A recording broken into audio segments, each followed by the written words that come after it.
Hey travelers, I'm Ghost, and this is the start of a full series of short, digestible videos designed to help you learn how to play Daggerheart, the newest tabletop role-playing game from Darrington Press, the publishing team associated with your favorite group of nerdy-ass voice actors, Critical Role.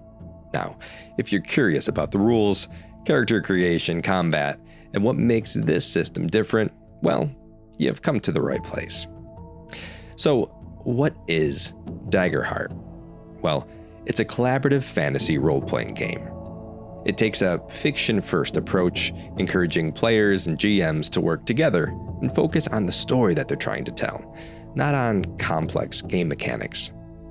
In Daggerheart, you and your friends tell stories together. Stories of nobles and assassins, ancient dungeons or world-ending monsters, that sort of thing. And the choices that you make together through gameplay shape the world around you, as they should. But let's talk game mechanics. So at its core, Daggerheart is all about this hope and fear economy. Just like with other TTRPGs, your GM, a spell, an attack, or an ability may require you to perform an action roll. And when this happens, players roll two distinctly different d12s called your Duality dice, one representing hope and one representing fear. And this makes for a richer experience. Rolling a success or a failure now become more dynamic, because if fear wins, even if it's a success, there's still some consequence to be had. And no matter if it's hope or fear, every roll pushes the story forward. If you're looking for a game that balances epic battles with emotional storytelling and flexible fiction-first rules, Daggerheart might just be for you. So follow along for more. We're just getting started. In fact, right now, the first two videos of this series are out. Hey travelers, I'm Ghost, and welcome back to the series where I try to help you learn to play the new TTRPG, Daggerheart. Now, I probably should have worked out a name for this series, something like, You Can Certainly Try, Daggerheart. I don't know. Anyway, this is episode 2, and today we're diving into the mechanic that drives the entire system, the Duality dice, and the hope and fear that powers that system. So in Daggerheart, you roll to see how the world responds when your character takes an action. When the outcome is uncertain or it's interesting for the story, the GM will call for an action roll. And that means it's time to grab your Duality dice. That's two d12s, one for hope and one for fear. Now you should choose dice that look distinct, dice of different colors, patterns, sizes are great, just so that you always know which is which and you're never confused. And here's how it works, step by step. Step 1, the GM sets a difficulty and tells you which trait to use, like strength or intellect or presence.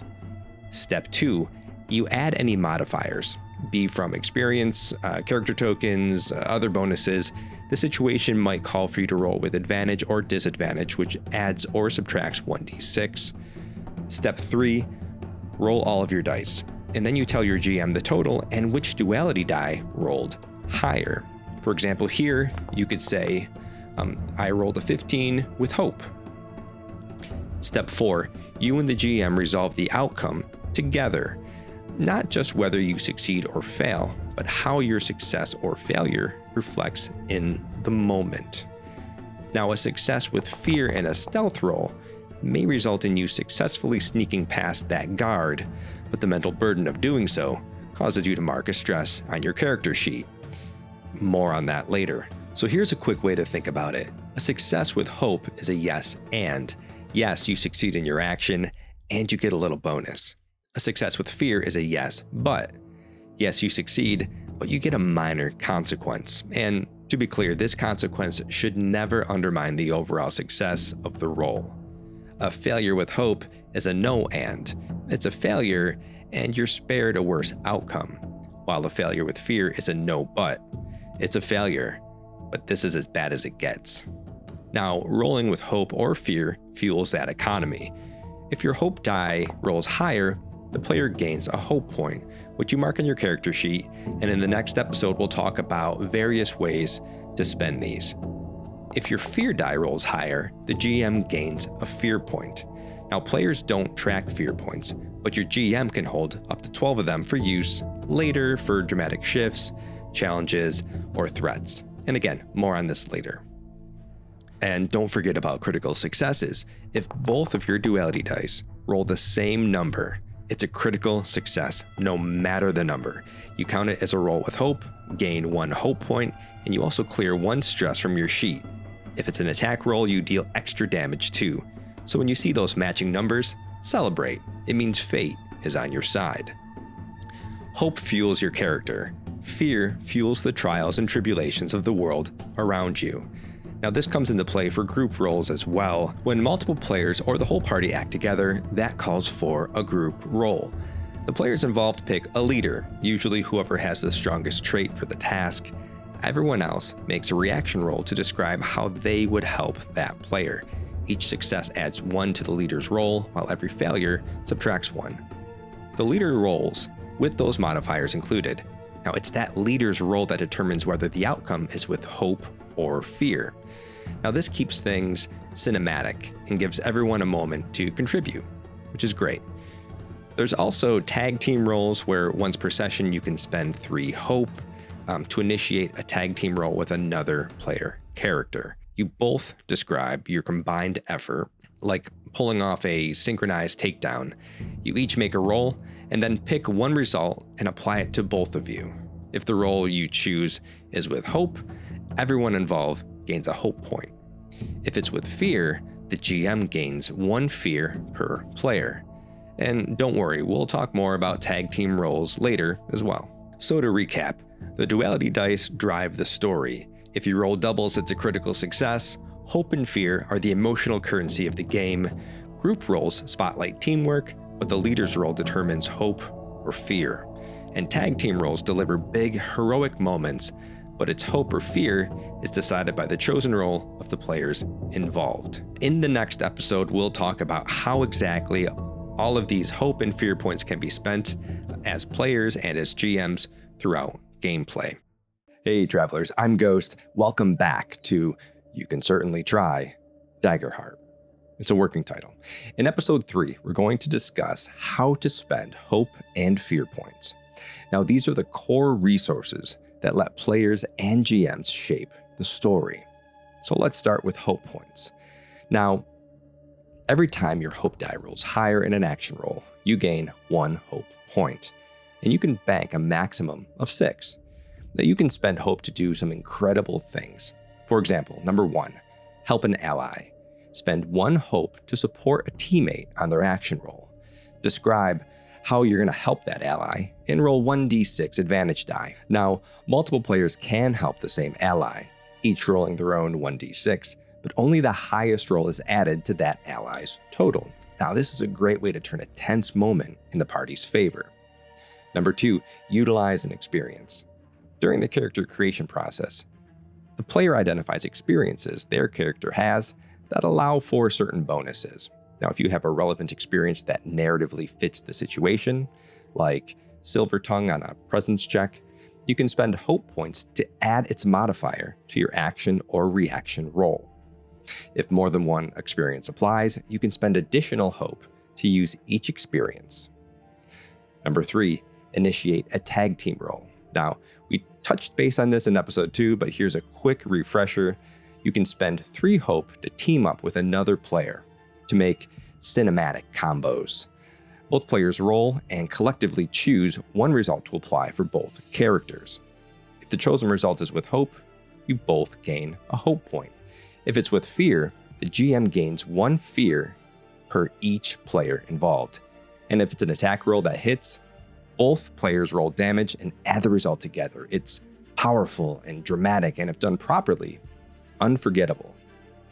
Number 4, activate a hope feature. Every class has a unique hope feature. These are powerful, story-defining abilities that require the spending of hope. Now, how much hope varies between feature and levels, some costing up to 3 hope. There are features that require that you rolled with hope during the action, and some features trigger automatically if you succeed with hope. But if you're sitting at 6 hope and not spending it, you're likely missing out. on your character's best moments. Now let's talk about fear. When a player rolls with fear, meaning their fear die rolled higher even if they succeed, the GM gains a fear. Fear is a resource that your GM can use to shift momentum, to raise the stakes, or just twist the scene. As the GM, you can spend fear in several ways that can be applied both in and out of combat. First, you can interrupt the players to make a GM move. This is especially effective during a streak of player successes. You just spend one fear to spotlight an adversary or trigger a complication between their turns. Second, you can make an additional GM move. Normally you get one move per GM turn. You can spend one fear to make a second move, such as activating additional enemies or introducing a new environmental danger, for example. Third, you can activate an adversary's fear feature. Some enemies have special moves you unlock by spending fear. Now, you can also improvise your own fear feature by describing a bold or unexpected adversary move. Give it a try. Fourth, you can trigger an environmental fear feature. Now, maybe the terrain collapses, the wind howls louder, or the room begins to flood. GMs can spend fear to let the world itself strike back at your players. And finally, just like players, GMs can add an adversary's experience to a roll. When making a roll for a creature, spend one fear to apply their relevant experience modifier. Describe how that experience helps, be it tactically, physically, or magically. So, how much fear should you spend as a GM? As you can imagine, it depends solely on the scene that you want to build. If you want to raise tensions early, spend one fear to immediately interrupt and spotlight danger. If you want more consistent pressure, spend one fear after each GM move to layer on additional threats. You can also open strong by spending multiple fear to bring a wave of enemies in all at once. Or just keep adding pressure until someone finally lands a hit. And if you're sitting at 10 or more fear at the start of combat, you have just loads of options. You can go big early, you can spend steadily to stay dangerous, or save it for a story-defining twist. The most important thing to remember as a GM is that fear is not punishment. It's a tool for drama, for tension, and dynamic storytelling. Used well, it keeps your players on their toes and makes every triumph feel earned. So to recap, hope is your player fuel. It powers support, experience, combo moves, and class-defining abilities. Fear is the GM's pressure gauge. It powers interruptions, adversary features, and dramatic world shifts. Together, they shape the rhythm of every scene, always balancing between risk and reward, between light and shadow, between hope and fear. And that's it. Look for episodes 4, 5, and 6 next week, where we start to explore the character creation process. I'm looking forward to that one. Thanks for watching. I'm Ghost, and I'll see you in the next one.